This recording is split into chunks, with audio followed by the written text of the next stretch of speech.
بسم اللہ الرحمن الرحیم لقد من اللہ علی المؤمنین اذ بعث فیہم رسولا من انفسہم یتلو علیہم آیاتہ ویزکیہم ویعلمہم الکتاب والحکمہ وإن كانوا من قبل لفی ضلال مبین صدق اللہ مولانا العظیم۔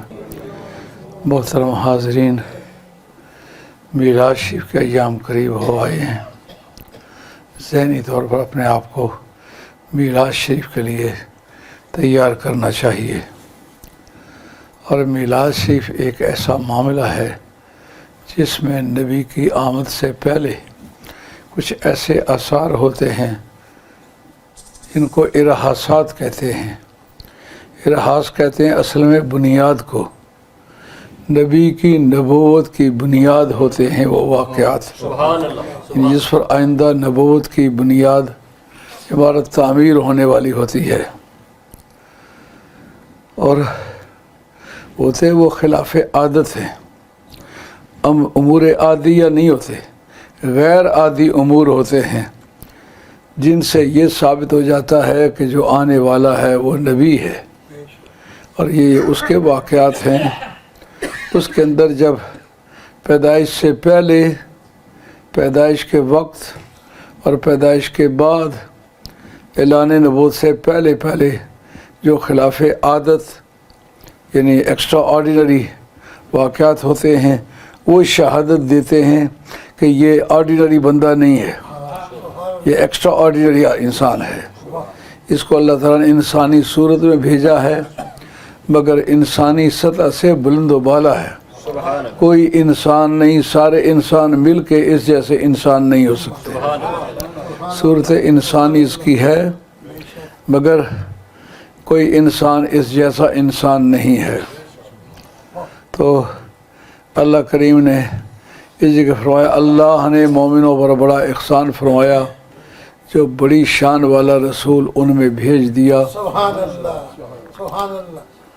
فرمایا کہ جو انہی میں سے ہے اور اللہ کی آیتیں پڑھ کے انہیں سناتا ہے اور انہیں پاک کرتا ہے اور حکمت سکھاتا ہے، اور پکی بات ہے اس میرے یار کے آنے سے پہلے پوری دنیا گمراہی میں مبتلا تھی۔ یہ اس آیہ کریمہ کا ترجمہ ہے۔ تو اب اس پر گفتگو کرتے ہیں۔ ارحاس کی تعریف کیا ہے؟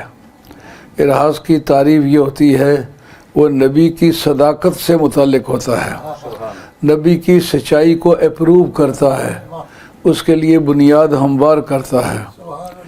ان واقعات کا نام ہے ارحاسات۔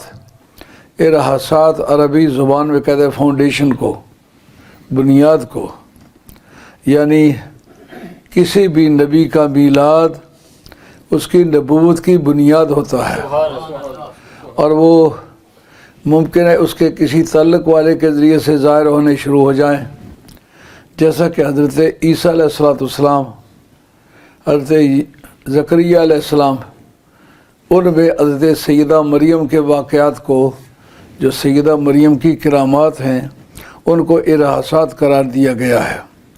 مثلاً حضرت زکریا علیہ السلام اللہ کے نبی تھے، اور دشمن ان کے بارے میں بہت حقیر اور گھٹیا رائے رکھتے تھے۔ وہ سمجھتے تھے ہم اس کو اگر قتل بھی کر دیں تو کوئی مذائقہ نہیں۔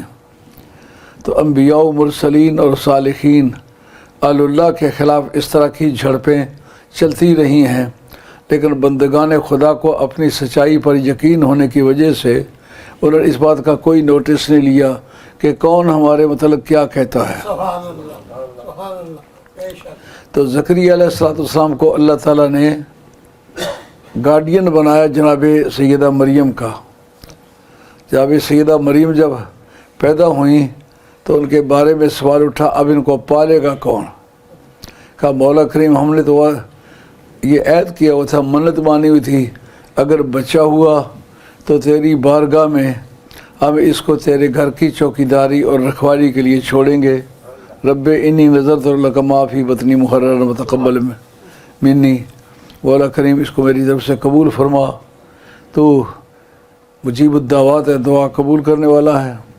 مگر یہ کہ یہ لڑکی ہے اور لہذا ذکر کل انسا، عورت جو ہے مرد کی مانند نہیں ہے، اب یہ کس حالت میں اس گھر کی راکھی کر سکتی ہے؟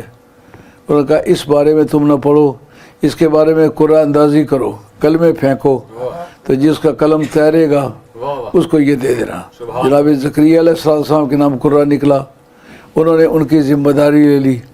بیت المقدس شریف کے اندر ایک حجرے میں ان کو چھوڑ دیا گیا اور باہر سے تالا لگا دیا گیا، چابی حضرت زکریا علیہ السلام کے ہاتھ میں دے دی گئی۔ لیکن حضرت زکریا علیہ السلام بتاتے ہیں کہ میں جب اندر جاتا، سردیوں کے پھل گرمیوں میں، گرمیوں کے پھل سردیوں میں۔ کلما دخل علیہا زکریا المحراب وجد عندها رزقا قال یا مریم انا لک ھذا۔ جس وقت بھی، جب بھی کبھی زکریا علیہ السلام تالا کھول کے اندر جاتے، آگے دیکھتے گرمیوں کے پھل سردیوں میں، سردیوں کے گرمیوں میں۔ یا سردی گرمی کا کوئی ذکر نہیں ہے، لفظ رزقن سے استدلال کیا اہل علم نے، اس پر تنوین تعظیم ہے، یعنی انوکھا عظیم قسم کا پھل۔ عظیم پھل وہ ہو سکتا ہے جس کا موسم نہ ہو تو مہیا ہو جائے، بڑی بات ہے۔ اب جناب زکریا علیہ السلام پوچھتے ہیں، قال یا مریم انا لک ھذا، یہ مریم تیرے لیے کہاں سے آئے ہیں؟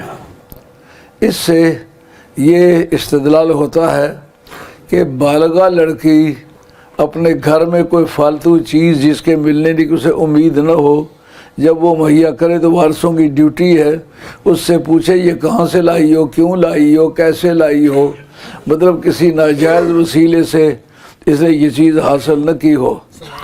پیغمبر اللہ کا نبی ہو کر اعلیٰ کردار کا انسان ہے، اس لیے وہ پہلی بات ہی پوچھتے بتاؤ یہ کہاں سے لائی ہو، کیسے آیا ہے؟ تو اس جناب مریم جواب میں کہتی ہیں قالت هو من عند اللہ، یہ میرے پروردگار کی طرف سے ہیں۔ جب مریم سے یہ بات پوچھی کہ جناب مریم سلام اللہ علیہا، آپ کہتے ہیں خدا کی طرف سے جس کے لیے میں نے گوشہ تنہائی اختیار کیا ہوا ہے، وہ میرا مالک میری خوشی اور میری قلبی مسرت کا اہتمام کرتا ہے۔ جو بار بازاروں میں گھومنے والوں کو چیزیں نہیں ملتی، وہ میرے تنہائی کی کوٹھڑی میں آ جاتی ہیں۔ اس سے ایک سبق ملا کہ ملت کی بیٹیاں ایک مرتبہ شرم و حیا کی پابندی کریں، خدائی قانون کی مراعات کریں، ان کی پابند رہیں، کوئی حرام کام نہ کریں۔ نہ شاخے گل ہی اونچی ہے، نہ دیوارے چمن بلبل، تیری ہمت کی پستی ہے، تیری ہمت کی کوتاہی۔ وہ خدا آج بھی وہی خدا ہے، آج بھی اسی طرح کر سکتا ہے۔ ایک مرتبہ اپنے تقدس، اپنی پاک دامنی اور اپنے چلن چال کی صفائی کا اہتمام کرے، رب ان پر آج بھی مہربانی کر سکتا ہے۔ UK کی سرزمین میں رہ کے اگر کوئی بیٹی اپنی پاک دامنی کی حفاظت کرتی ہے، اپنے ماں باپ کے آبرو کا پاس کرتی ہے، ایسا ممکن ہے کہ خدا تعالیٰ اسے وہ نعمتیں عطا فرمائے جو بازاروں میں چل پھر کے بھاگ دوڑ کر کے بھی حاصل نہیں ہوتی۔ اب یہ کرامت ہے جناب سیدہ مریم کی، ایک آدھ مرتبہ نہیں، جتنی کلما جب بھی کبھی وہ داخل ہوتی تو سردیوں کے پھل گرمیوں میں، گرمیوں کے سردیوں میں ملتے۔ اب اس کرامت کو دخل ہے جناب زکریا علیہ السلام کی طہارت میں کہ جس نے حضرت زکریا علیہ السلام کی گارڈین شپ پائی ہے، اس کے اندر اگر اتنی برکت ہے تو اس کی پرورش کرنے والا، اس کی دیکھ بھال کرنے والا کتنا پاک دامن اور خدا پرست انسان ہے۔ تو حضرت زکریا علیہ السلام کی تائید ہوئی، اس لیے اس موقع پر ان کا پاک دامن ہونا، پاکیزہ ہونا، اس سے زکریا علیہ السلام کی نبوت کی تائید ہوتی ہے۔ اگر وہ زکریا علیہ السلام کی طرف متوجہ ہو تو یہ ماننا ہوگا کہ ولی کی کرامت سے نبی کی نبوت کو تقویت ملتی ہے۔ نبی خدا بنا کے بھیجتا ہے، لیکن اس کے منکرین اس کے راستے میں روڑے اٹکاتے ہیں، تو ولی جو ہے ان روڑوں کو ہٹاتا ہے. ولی کا منصب جو ہے اس کا مقصد نبی کے مشن کی حفاظت کرنا. اس لیے وہی لوگ اولیاء اللہ مانے گئے جنہوں نے پوری زندگی تقوی، طہارت، پرہیزگاری کو اپنا مشن بنائے رکھا، اور اس کے بعد وہ سب کچھ جو کرتے رہے وہ بتاتے رہے یہ ہمارا اپنا نہیں ہے، یہ نبی کی غلامی کا نتیجہ ہے. اس لیے اولیاء اللہ کی جو کارکردگی ہے وہ نبی کے کھاتے میں جاتی ہے. آپ اس وقت پوری دنیا میں چل پھر کے دیکھ لیں، پوری دنیا میں جو دین پھیلا ہے، پوری دنیا میں ہر جگہ نبی تو نہیں گیا. یہ بھی دین کس کے ذریعے سے آیا ہے؟ دین کے پھیلنے کے دو ذریعے ہیں. ایک اہل علم لوگ، خواہ وہ تجارت کی معرفت یا کاروبار کے نقطہ نظر سے یا سیاحی کی غرض سے یا تبلیغ کی غرض سے جاتے رہے، یا اولیاء اللہ کی معرفت پھیلا ہے. لیکن دونوں کے دینوں میں بنیادی فرق ہم نے دیکھا ہے. آپ اگر ملیشیا میں چلے جائیں تو ملیشیا میں مصری تاجروں کی معرفت دین گیا ہے، اس لیے ان کے دین میں وہ چاشنی نہیں ہے جو ہندوستان اور پاکستان میں ہے. اس کی وجہ کیا ہے؟ یہاں جو دین گیا ہے وہ ولیوں کی معرفت گیا ہے اور وہاں تاجروں کی معرفت گیا ہے.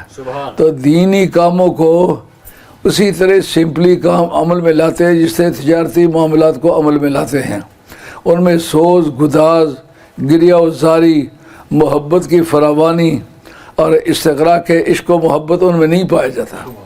لیکن ہندوستان میں، پاکستان میں اب لاکھوں لوگوں کو دیکھتے ہیں سرکار کا نام لیتے آنسو گرتے ہیں، سرکار دو عالم صلی اللہ علیہ وسلم کے نام پر انگوٹھے چومتے ہیں، سرکار دو عالم صلی اللہ علیہ وسلم کے نام پر صدقہ و خیرات کرتے ہیں، میلاد کو دھوم دھام سے مناتے ہیں.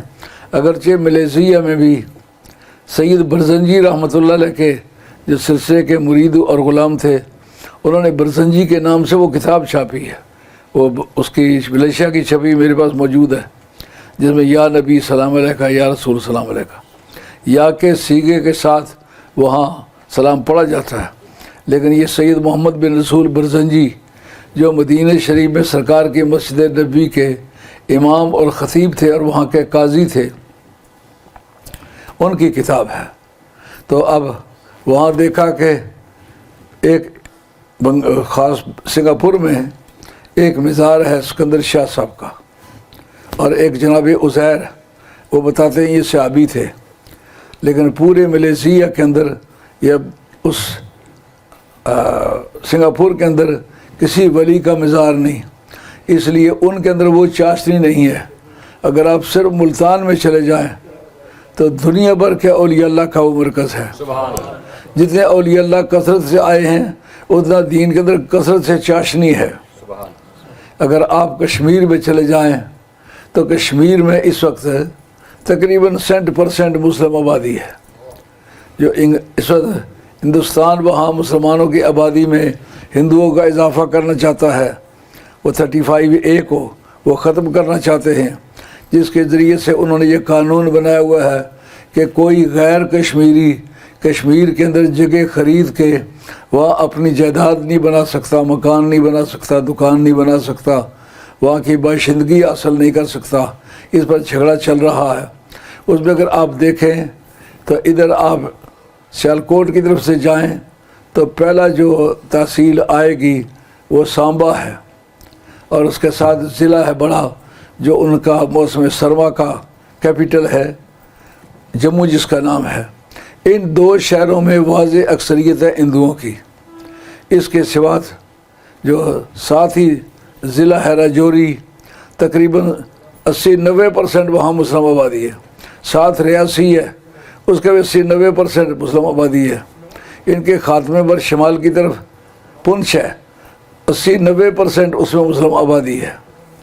ادھر آگے کشتواڑ پدراڑ کی طرف جائیں تو کشتواڑ گیلانیوں کا علاقہ ہے، اس میں بھی تقریباً 80-90% مسلم اکثریت ہے. پوچھو ادھر نبی کوئی نہیں آیا، رسول کوئی نہیں آیا، علماء جو ہے بڑی دیر کے بعد وہاں پہنچے ہیں. یہاں اسلام کس طرح آیا ہے ذرا اندازہ کریں. حکومت ہندوؤں کی رہی ہے، کچھ دن سکھوں کی حکومت رہی ہے، لیکن اس کے باوجود آبادی ساری مسلم ہے. اگر آپ سری نگر جائیں جو موسم گرما کا دارالخلافہ ہے تقریباً 60% وہاں مسلمان ہیں. ساتھ شوپیاں ہے اس کی بھی یہی پوزیشن ہے. کپواڑہ ہے.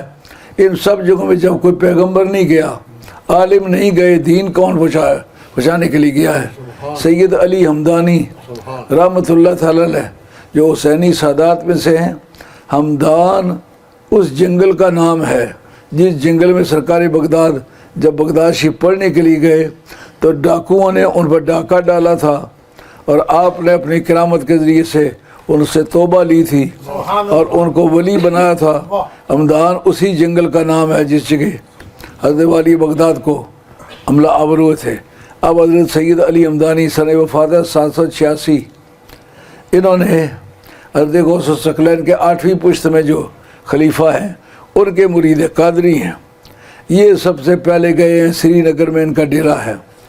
جو حضرت بال شریف جس کا نام ہے وہاں سری نگر میں حضور نبی کریم علیہ السلام میں ایک بال شریف ہے تو پورا کشمیر اس پر اکٹھا ہوتا ہے.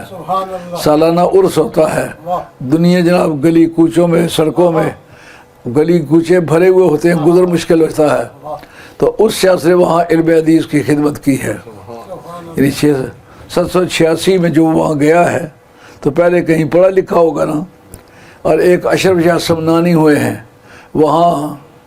وہ ایک جگہ ہے اننت ناگ. اننت کہتے ہیں بے حد کو, ناگ کہتے ہیں ہندی زبان میں چشمے کو. وہاں بے حد چشمے ہیں. علامہ اقبال مرحوم کے جو باپ دادے اسی شہر سے آئے ہیں. اور یہ جو انلوی شاہ صاحب دیوبندیوں کے سب سے بڑے عالم دین گزرے ہیں وہ شوپیاں کے پاس ان کا وادی لولاب ہے, وہاں سے آئے تھے. لیکن دین جو ہے وہ پہلے پہنچ چکا ہوا تھا. اشرف شاہ سمنانی ایک وہ ہیں جن کا مزار مبارک کھچوچا شریف ہے, اور اسی نام کے دوسرے اشرف شاہ سمنانی ہیں جن کا مزار اننت ناگ میں ہے. وہ بانڈی پورہ میں ان کی درسگاہ ہے. بانڈی پورہ بھی ضلع ہے. وہاں ان کے ایک مرید گزرے نور الدین. یہ اولیاء اللہ ان کی کرامات کے ذریعے سے دنیا کو یقین آیا کہ یہ مذہب سچا ہے. ان کے سامنے مذہب کی سچائی, علم کے ذریعے سے جو دین پھیلتا ہے اس میں 100 طرح کے شکوک و شبہات ہوتے ہیں, کیونکہ دین علم سچوں کے پاس بھی ہوتا ہے, جھوٹوں کے پاس بھی ہوتا ہے. مرزا قادیانی عالم بھی ہے اور کافر بھی ہے. علماء یہود علماء بھی ہیں, کفار بھی ہیں. علماء نصارہ علماء بھی ہیں, کفار بھی ہیں. ایک کوئی بتاؤ جو ولی بھی ہو اور اسی وقت میں کافر بھی ہو. اگر کافر ہے تو ولی نہیں ہو سکتا, ولی ہے تو کافر نہیں ہو سکتا. تو اب ان نور الدین صوفی ان کے مرید ہوئے سید جو شاہ صاحب ہیں سمنان شریف تشریف لائے اشرف شاہ سمنانی, ان کے مرید ہیں.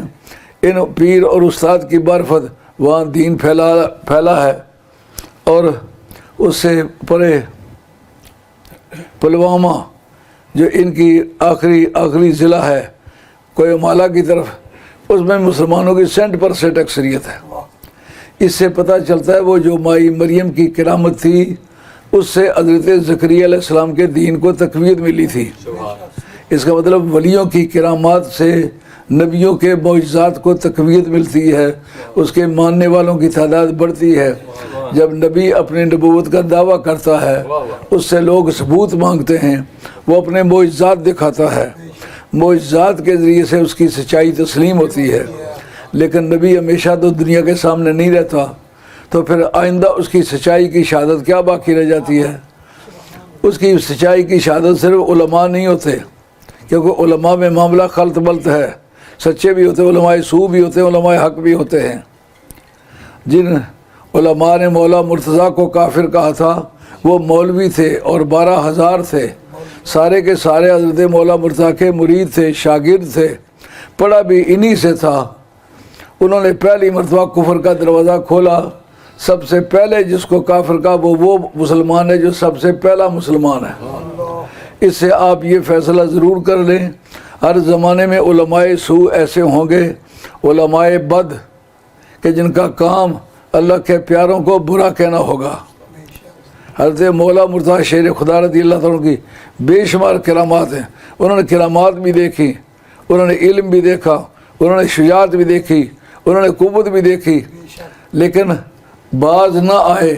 ان آپس میں کئی جماعتیں بن گئیں، کئی جماعتوں کے بننے کی وجہ سے ان میں سے کسی کو ٹوٹنا چاہیے تھا، لیکن کئی جماعتیں ہو کر پھر بھی خارجی تھے۔ حضرت وجہ عبادت کیا تھی؟ کہا ہمارا آپس میں کوئی اختلاف ہو، حضرت حیدر کرار کو کافر کہنے میں ہم متفق ہیں۔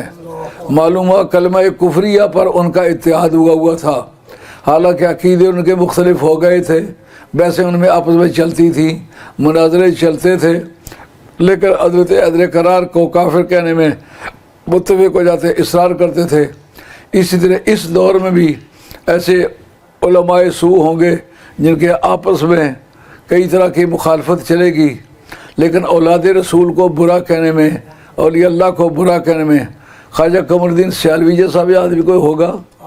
ان کے دو مشہور بندے تھے، ایک تو اشرف سیالوی تھے، بہت بڑے فاضل آدمی تھے، ساری زندگی وہیں رہے، شادی وہیں کی، بچے وہیں پالے، لیکن آخر جناب حضرت پیر صاحب حضرت صاحب رحمۃ اللہ علیہ کو برا بھلا کہا، لکھا پڑھا اور بیانات دیے۔